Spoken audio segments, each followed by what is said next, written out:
Making Bangjja yugi starts here, with molten bronze, and after hundreds of hammer strikes, it's transformed into some of Korea's most expensive tableware.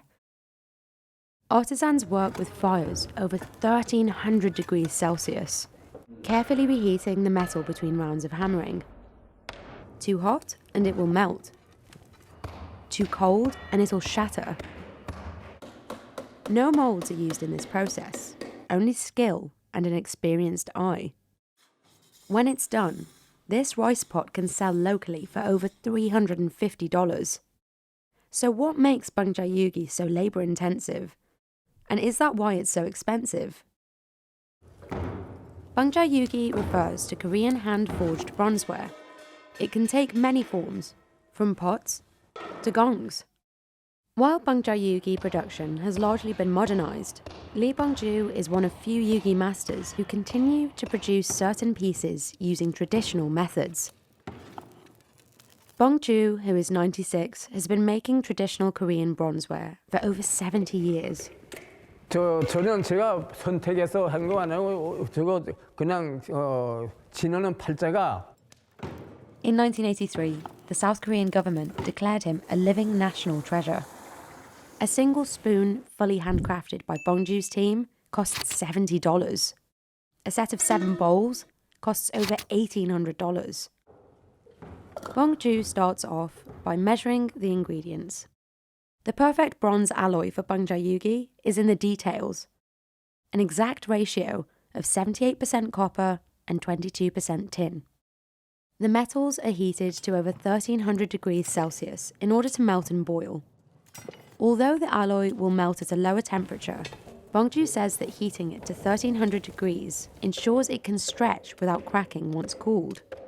그 합금에 어긋나게 되면은 늘어나지 않고 또 늘어난다 하더라도 이것에 하게 되면 손가락처럼 구멍이 뻥뻥 나기 때문에 그건 아주 안 되는 거죠. 이렇게 아주 완전히 안 됩니다. 그건. They then pour the molten alloy into a heated stone with a round cutout. Once the alloy cools, it becomes a bronze plate with a rounded bottom, referred to as a baduk. Bangjja's team heats the cooled baduks again, so they can hammer them without risking breakage. One person cannot hammer the bronze alone, as they won't be able to move fast enough before the metal cools. Working quickly in a circle, artisans strike the red-hot baduk, stretching it until it's the desired size. Each careful blow of the hammer plays an essential role in shaping valuable yugi. This also means one misplaced hit could cause irreparable damage. 해달들이 이제 너무 한 놈이 잘못하게 해주고 깨져서 불락 나잖아요. And it's not just the hammering that can ruin the baduk. Every step of the traditional process is manual, down to fanning the fire. Fanners push and pull the bellows, creating wind to keep the fire going. They depend on experience to determine how hot the fire is, and if they allow it to get too hot, the bronze melts. This particular fanner is still in training.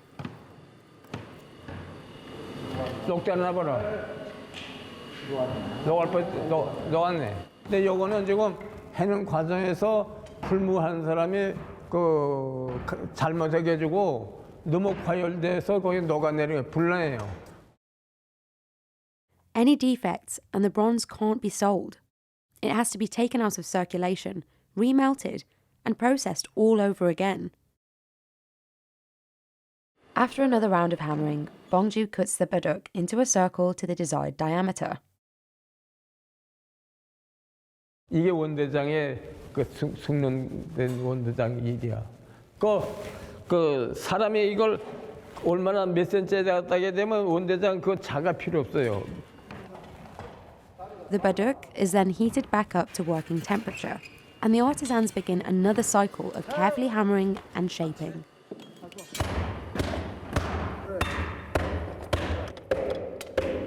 Artisans stack the baduks on top of each other to shape multiple pieces simultaneously. This is efficient, but it's also safer than working them one at a time. Stacked bronze plates don't cool as quickly, so they're less likely to break.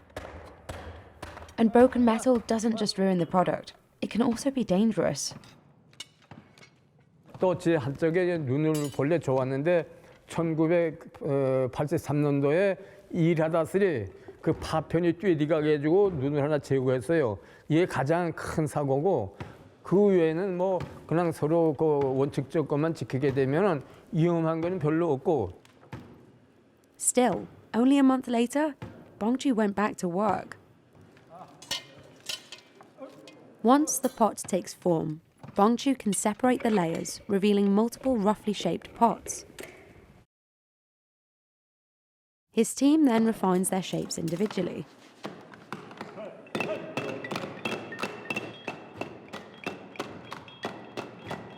The pot is repeatedly shaped, trimmed, and shaped again, all freehand, under the skilled and watchful eye of Master Bangjja. Bronzeworking arrived in Korea around 1300 BC. The art form peaked starting in the 9th century AD when it began to be exported to neighbouring countries like China and Japan. The demand for Bangjja yugi fluctuated over time, but in the 1980s, producers saw interest in the bronzeware pick up. 우리 그 선조들이 밥그릇은 항상 밥 먹을 때 항상 녹그릇으로 밥을 먹고 숟가락, 젓가락 80년대 후반부터는 다시 이제 그걸 찾기 시작하더라고요. 그래서 1990년대, 2000년대 들어서부터 굉장히 붐이 많이 일어나는데. That's Bangjja's son. He's been making Bangjja yugi for 40 years. He says Bangjja is still popular in Korea. Part of its appeal is its antibacterial and antiseptic properties, particularly against bacteria like E. coli. But this demand created the necessity to modernize, to supply more Bangjja yugi while cutting down production costs.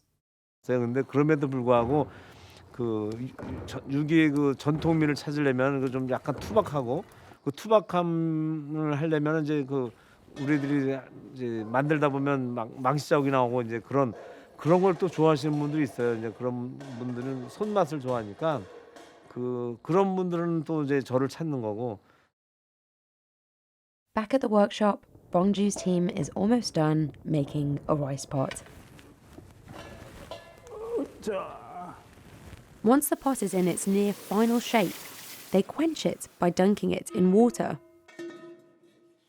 This removes some of the oxidized layers and prepares the pot for the last stage, shaving off the surface to reveal the soft-toned bronze underneath.